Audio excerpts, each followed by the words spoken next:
जैसा कि आपको ज्ञात होगा कि हमारा अगला आने वाला वर्ष हिंदी नववर्ष जो 30 मार्च से शुरू होगा, नया संवत्सर, उस संवत्सर के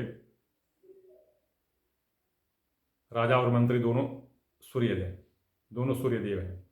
वर्तमान जो अभी चल रहा है संवत्सर, इसके राजा मंगल और मंत्री शनि हैं। क्रम से आप ध्यान दीजिएगा,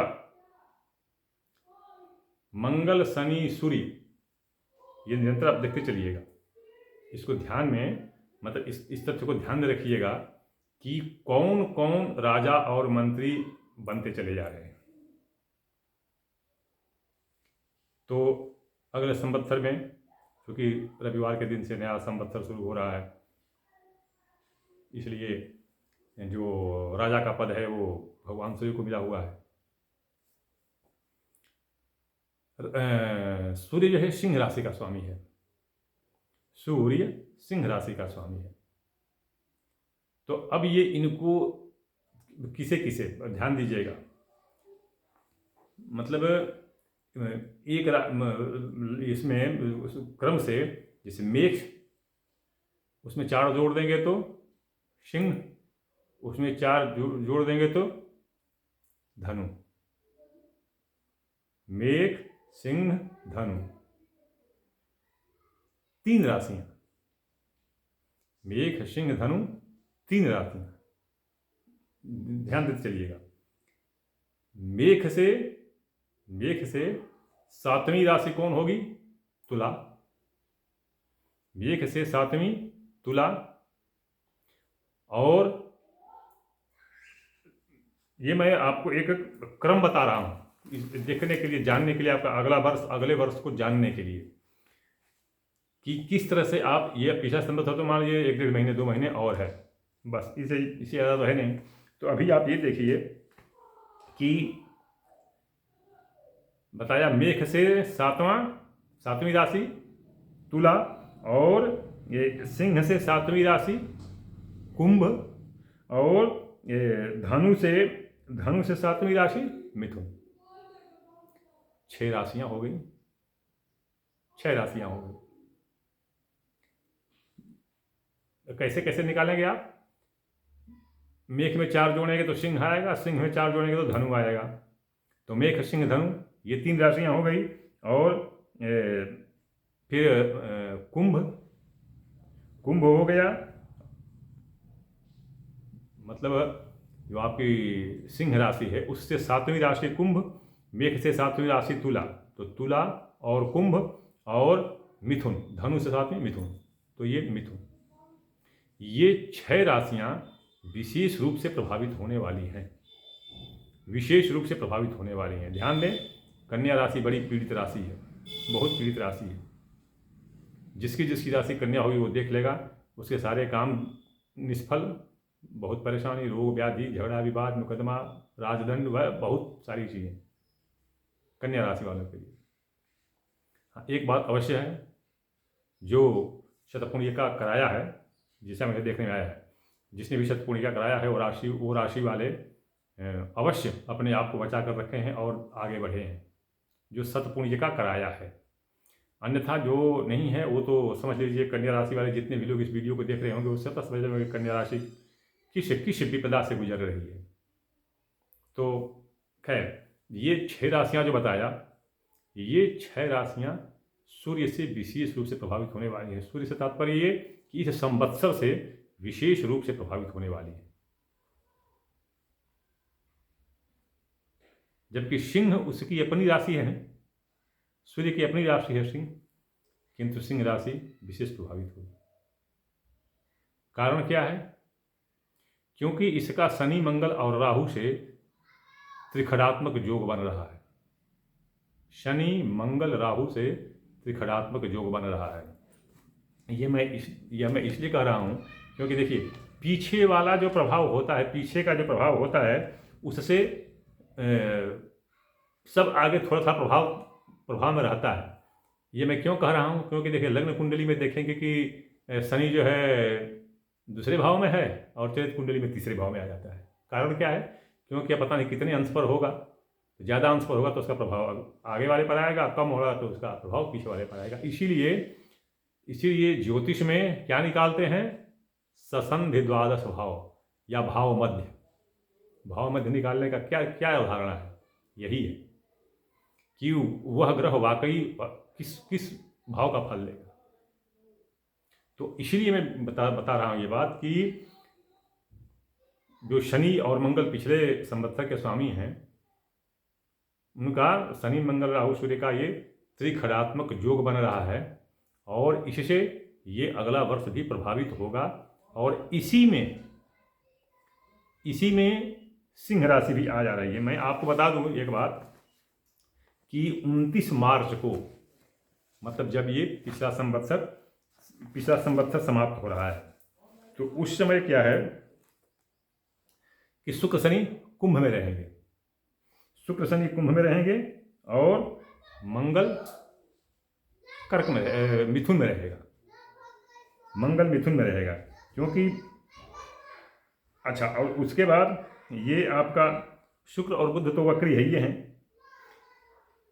राहु जो है मीन में ठीक उसके आगे है कि ये 29 मार्च की अवस्था में बता रहा हूँ कि शुक्र और शनि कुंभ में और मीन में चतुर्ग्रही योग।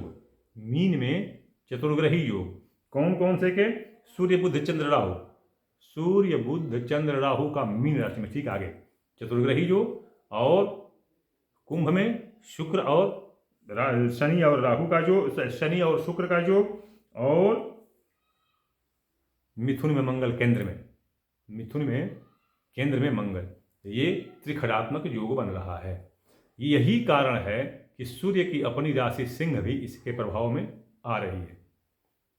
तो मेरे इस वीडियो का एकमात्र यही होगा तात्पर्य, या कि ये 6 राशियां हैं, अगर अपना भला चाहती हैं, कष्टों से छुटकारा चाहती हैं, रोग व्याधि कर्ज इत्यादि से मुक्ति चाहती हैं, तो वो शतपुंजिका अवश्य करा ले, शुरुआत में ही करा ले।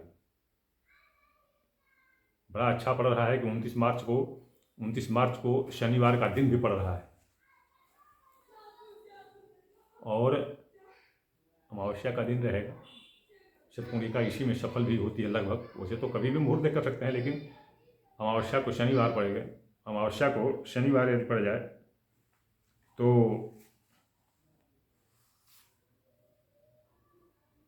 शतपुंजिका बहुत तीव्र और प्रभावशाली होती है कराना।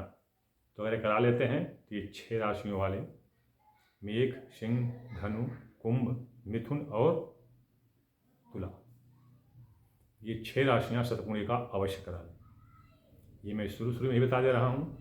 वैसे तो पता नहीं, मेरे से पता नहीं कितने पंडित जी लोग अपना वीडियो बनाते रहते हैं, तड़काऊ भड़काऊ क्या क्या करते रहते हैं। और आजकल भाई तड़क भड़क का ज़माना है, सीधी सी बात है। इसीलिए तुलसी बाबा कह गए हैं कि पंडित सोई जो गाल बजावा, वही पंडित कराएगा, ज़्यादा बकबक करेगा। जाके नख अरु जटा विशाला, सोई तापस कराल कलिकाला। जो जटा विकराल होगी, जिसके बड़े बड़े नख लगे होंगे, आँख धूल लपेटा होगा शरीर में, ज़्यादा बनावटी किया होगा, वही कलिकाल में तपस्वी कहलाएगा। खैर जो भी हो, तो माया, महामाया की कृपा।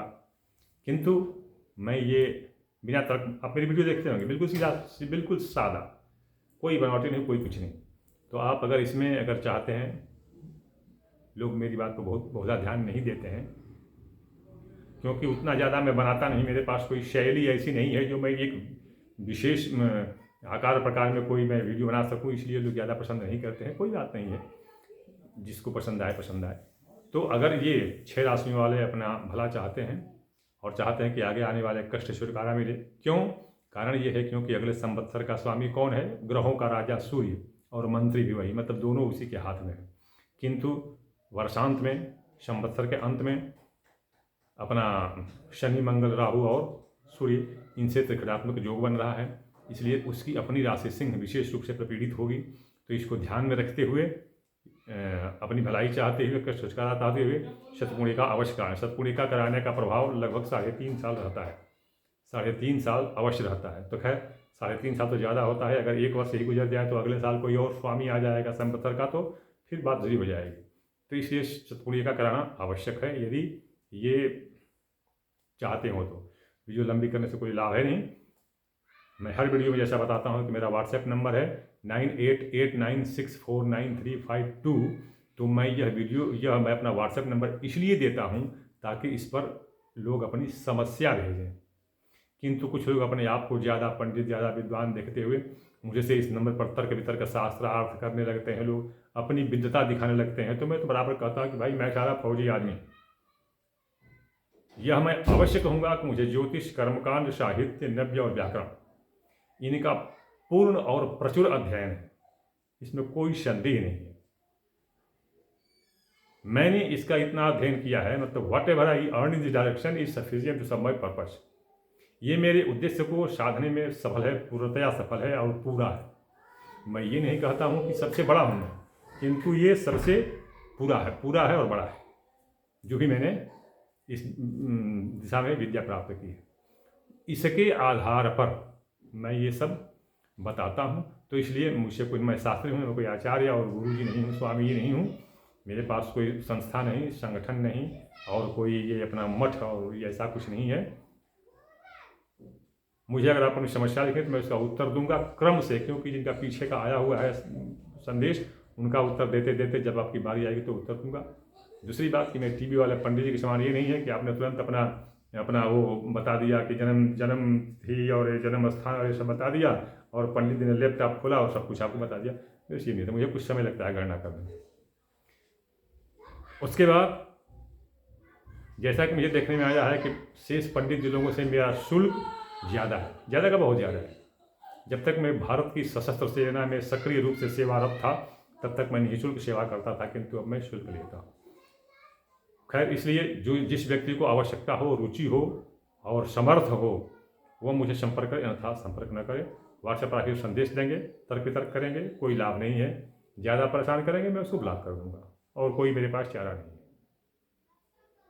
अगले वीडियो में मैं किसी अगले प्रसंग के साथ प्रस्तुत हो रहा हूँ। वीडियो लंबी हो रही है, अगली वीडियो की प्रतीक्षा करें।